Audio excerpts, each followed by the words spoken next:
Hello everyone, welcome back to the Z channel, and today's topic is going to be geared towards putting it all together. Okay, so we've talked about everyday carry gear, we've talked about your martial arts, we've talked about survival tactics, bushcraft, tradecraft, the gray man.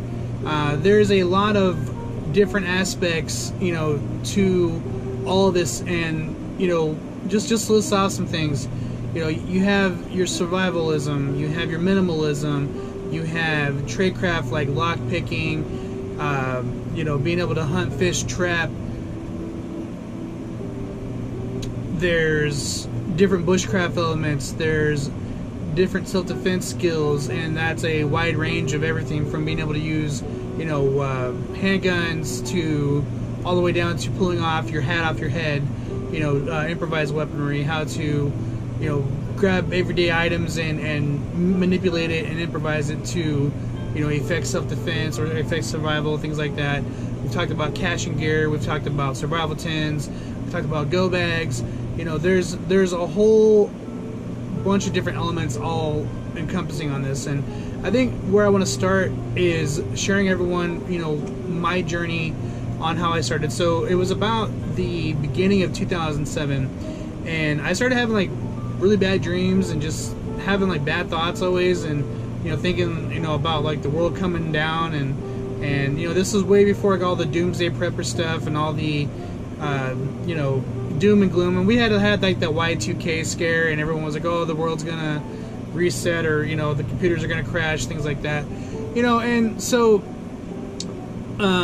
there was a lot of that went on, but it didn't really affect me. It was really more towards the beginning of 2007 that I just started having bad dreams, and I was like, you know what, I need to know things in case something happens. And so that's what I did. I ended up going down to the Denver Public Library. At the time I was living in Denver, and I started checking out every book I could get my hands on about survival, bushcraft, hunting, fishing, trapping, tanning hides, martial arts.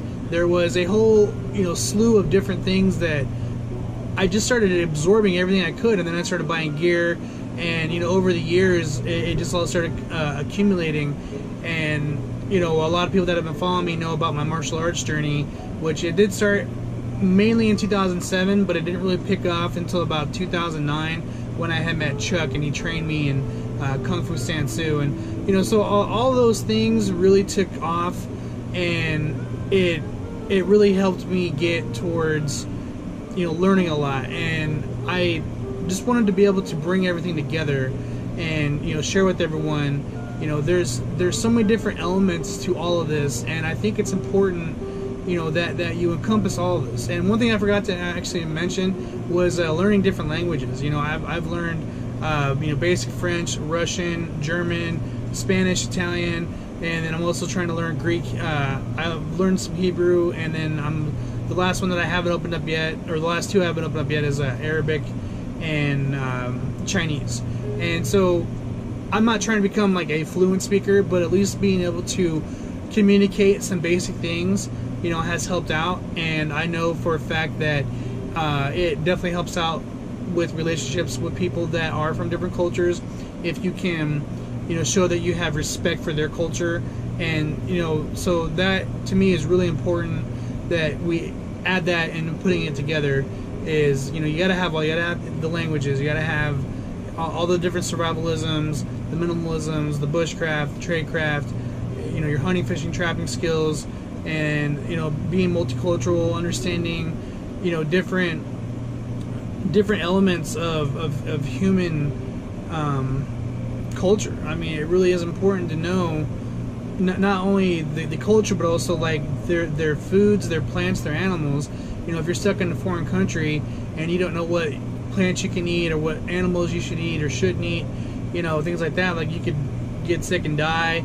There's a whole bunch of different things that can happen. So I think it's really important that everyone opens up their minds and really cracks down on studying a lot of different elements involved in all of this. And I really think if you want to be an effective survivalist, all around, I wouldn't call it a journeyman, but you just want to be solid across the board. You want to be able to have techniques and knowledge and skills in all these different areas. That way, you know, you can effect certain survival. I mean, a lot of what I think is going to be helpful is being an asset. Like, if you're not an asset to a community, then why would they want to accept you in a survival situation? You know, if you can't be self-sufficient, if you can't help fix things, if you're not a problem solver, if you're a problem maker, then, you know, why would they want you in their community if it came down to them having to accept you? Like, let's say you're the one who's destitute because of whatever reason, you know, and it's not like I think that society is just going to fall off the deep end and crash, but there is a lot of volatile things, and I realize it's a very thin veil that we live in. You know, as soon as that veil is lifted and everyone sees the reality, I mean, I believe the statement was we're about 3 to 9 meals away from anarchy. You know, so if there ever was a supply chain shortage and grocery stores and gas and all the different food supplies were shut down and water supplies were shut down, there definitely would be a state of anarchy in about, you know, 1 to 3 days. And so, you know, it's really important that obviously you should have food stores, you should have canned goods, you should have water. You know, like My Patriot Supply is a really good place. You know, get your freeze-dried foods, get all the medicines that you might need. You know, have ration bars, have food that's going to last, you know, for 5, 10, 15, 20, 25 years. You know, things like that. Like, you really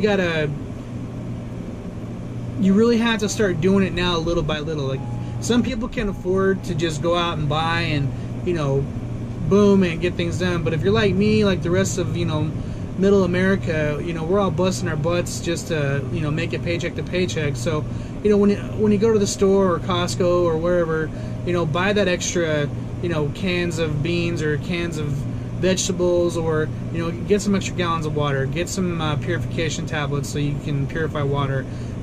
You know, start buying freeze-dried food, start looking at, you know, non-perishable items that you can store in your you know, closets. And then, you know, look at your self-defense situations. Look at your own home security.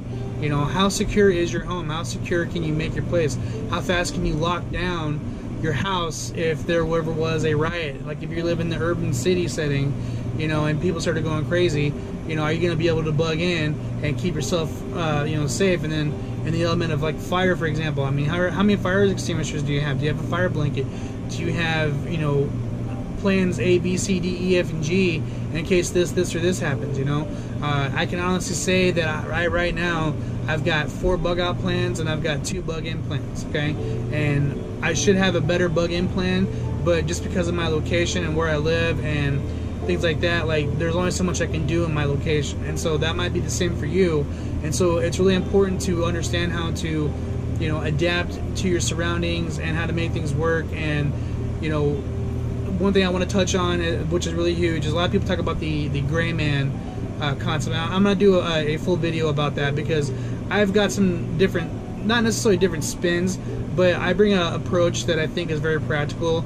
And, you know, I've been told that I can be pegged as a security professional, you know, from a mile away, just because of how I dress, how I look, how I, you know, my stature, all of it, you know. And then there's other ways where I've been able to manipulate it and go undercover and make it seem like I'm just, you know, some regular person out and about, and the next thing I know, I'm, you know, handling business security-wise, and you didn't know who I was or what I was about. And so that's just in the security element. But, like, when you're out and about, you know, let's say you're in a foreign country, you know, and you stick out like a sore thumb, you're probably going to get robbed, you're probably going to get jumped, you're probably, you know, whatever the case is.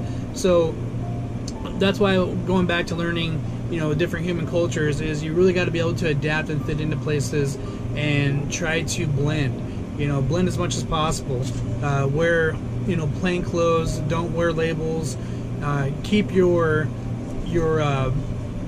societal thumbprint, if you will, to a minimum, and try to make it the best, you know, try to make it the best, situation that you can whenever you're in these type of environments. Okay, when you're looking at, let's say for example you're in, let's see, okay, so let's say for example you're in China, okay, and a lot of people in China, and this is no disrespect to the Chinese people or culture. A lot of them are not very tall, you know, and so being, you know, Caucasian American, and you know, I'm about 5'10.5", almost 5'11". You know, I would stick out among them, and I know other people, like some of my friends are like 6'2", 6'5", 6'7".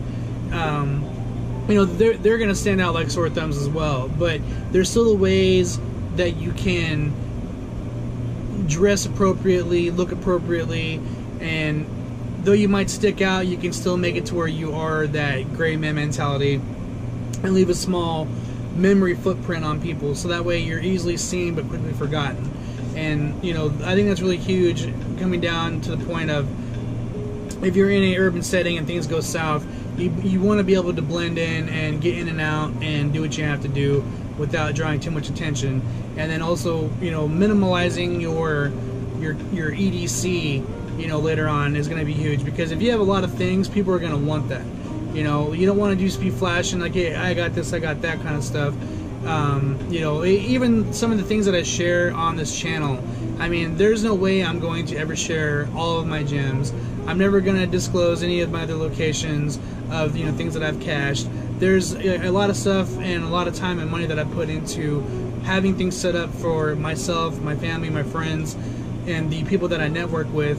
You know, so that way if things ever do go south, you know, I've got myself and many others covered.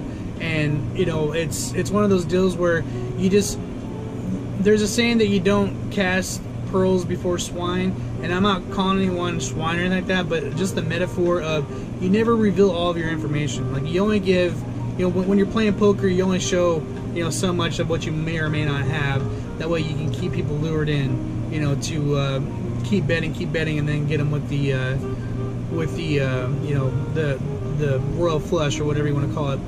And so that's what a lot of all this, you know, for me has been lately, is just putting everything together and making it to where I can share these ideas and abilities with everyone else, and also kind of fine-tuning myself to be a better asset to my friends, my family, my network of people, and just having that extra asset, you know, I don't know, I've always felt like something bad was going to happen, and I don't know what it is, but it's just one of those things, like any day we could, you know, wake up and, you know, our whole world could be flipped upside down. And so I've gone from that premise from about 2007, and now it's about mid 2018, and you know, I haven't really like thought it's gonna change. I keep thinking like something can definitely happen, but I'm definitely not dwelling on it.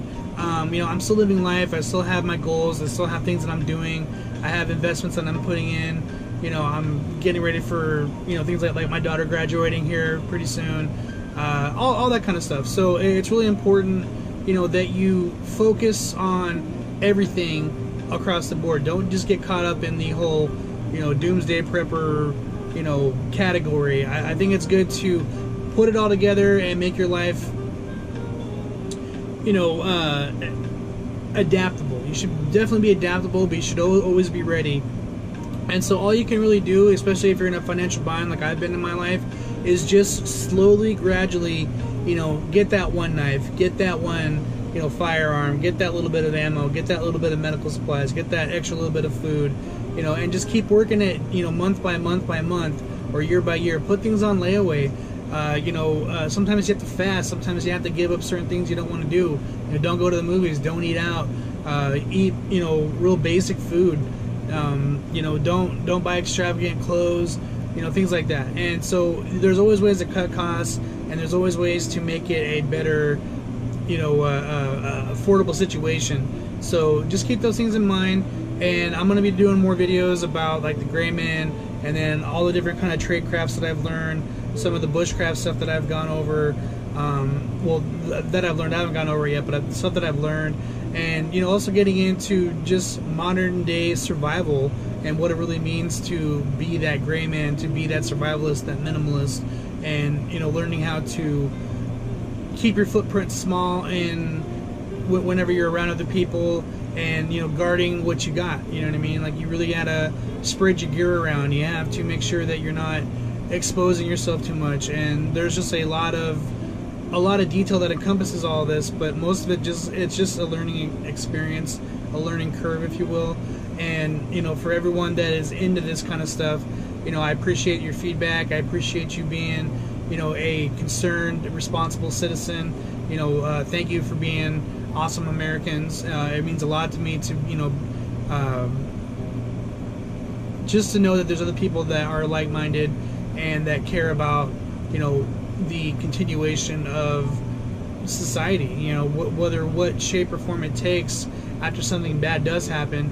We all have a responsibility and a role to play in how we keep each other safe, keep society manageable. I mean, there's always going to be evil in the world, but it's all in how we manage things and deal with things. And I think a lot of it has to do with just people being prepared, mentally, spiritually, physically, and even emotionally. So thank you all for your continued support.